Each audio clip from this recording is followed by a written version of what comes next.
Okay, g'day everybody. It's John Seville. This is your executive summary for the 8th of September. Okay, let's crack in. So the S&P 500 has basically continued its downward flag formation. This time breaking to the upshot, closing still below open range. Open range was a high of 1970.09. Today closing at 1969.41. So still underneath that open range that we've been talking about. So the key question is obviously where we're going to go next. Now, we basically move perfectly into a pennant formation of this downward flag that could be here.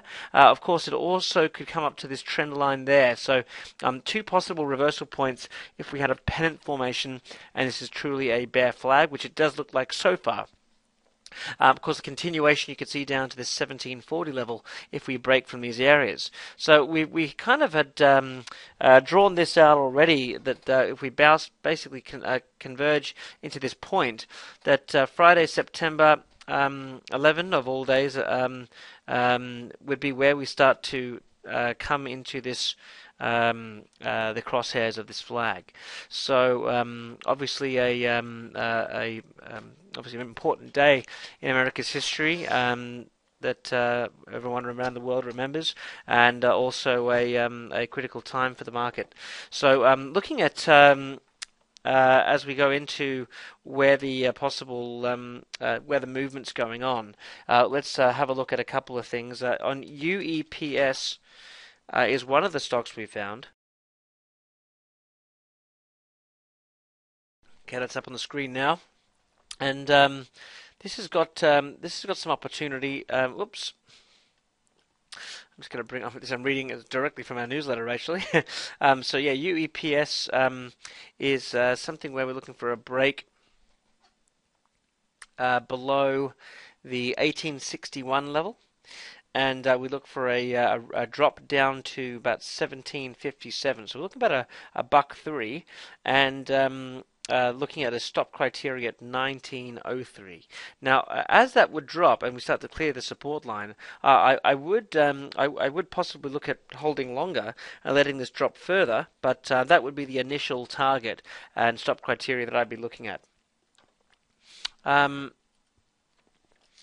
Now, there's a lot of shorts on the list that we're holding at the moment. So what I've done is I've actually gone and found some possible longs that may kind of be moving counter trend to the market, and I've got three here, well four actually to talk to you about.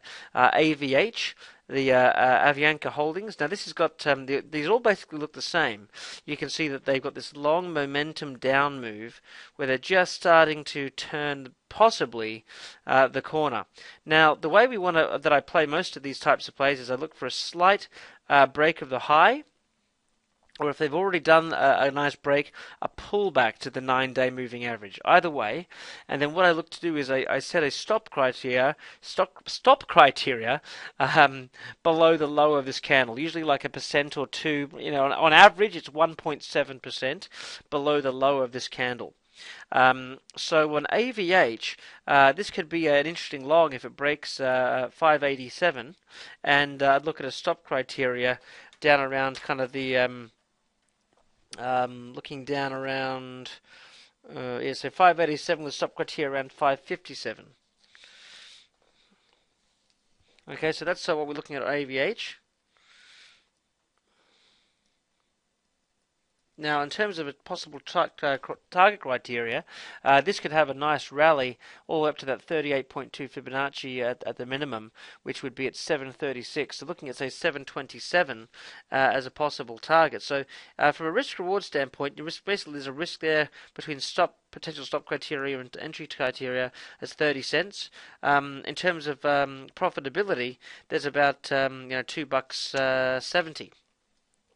So really decent risk reward if it's able to make that.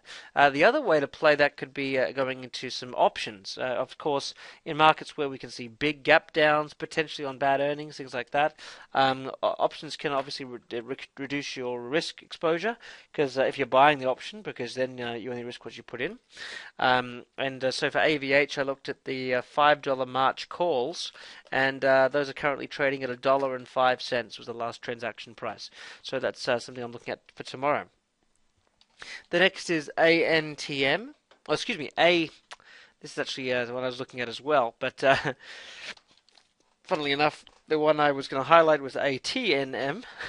All of these, again, look at these lower price, speculative types of positions. Now, this pharmaceutical company, these pharmaceuticals just seem to do their own thing, especially if there's an exciting story. So, rallying up through rallying up through this resistance, you can see it's kind of bouncing off the 5-day moving average at 226 right now. The low today was 224. So you could look basically around that kind of 333 level as a possible entry. So we're looking for a pullback, and then a rally. The rally could be this could be a decent breakout. So we kind of look at where these levels are. We're going to see some resistance, obviously, here at 270 at 267, let's say, as a possible first criteria for a target. And as I said, about 233 as a pullback as a possible entry point. So there's about 33 cents upside, or 34 cents upside opportunity. And then if you look at where the stop criteria would go, I mean, you look at the low of this candle, 224. Look at where the 9-day moving average is at 220. So we're looking at 217. So you're looking at what's that? About 2-to-1 risk-reward ratio, and for a momentum trade, that's pretty standard.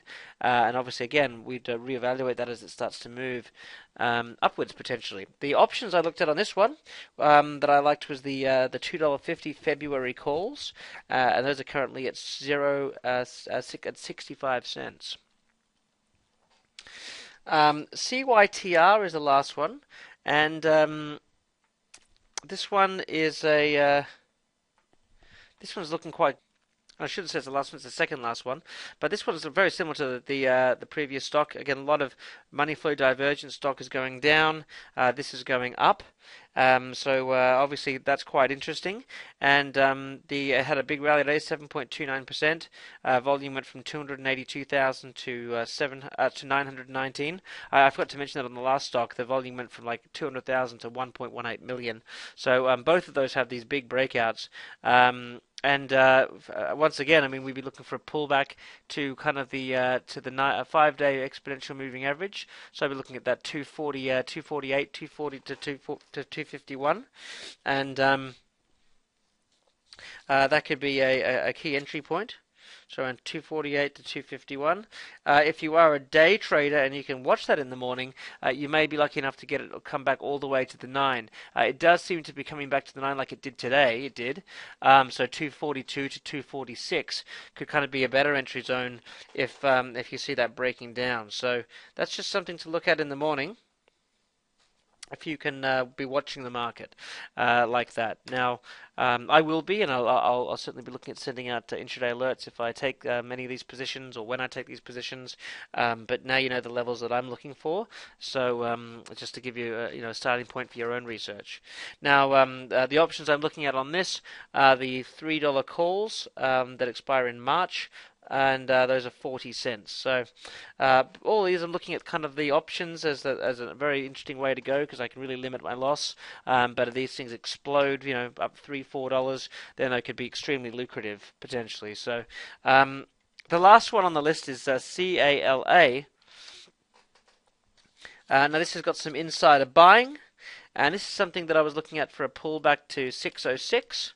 And a rally up to 793. So again, you can see that on all of these potential of these stocks, they all have a very similar kind of structure. So yeah, so I pull back on this one to 607, 606.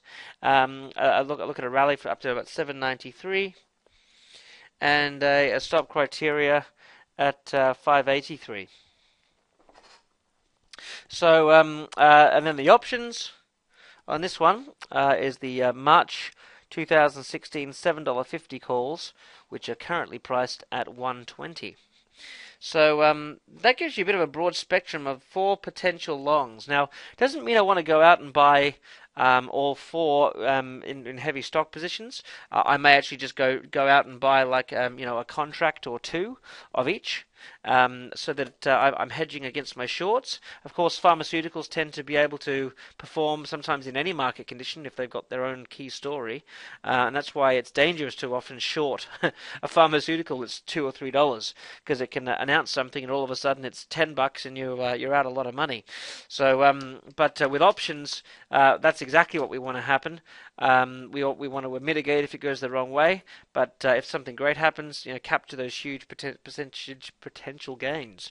So all of these, probably my preference is going to be for myself to take some small option positions and just split, a few contracts over each to just hedge my speculation, and of course hedge against my heavy short positions, which is where almost all of my money is currently positioned, is in puts against different stocks. So this will hedge against that, and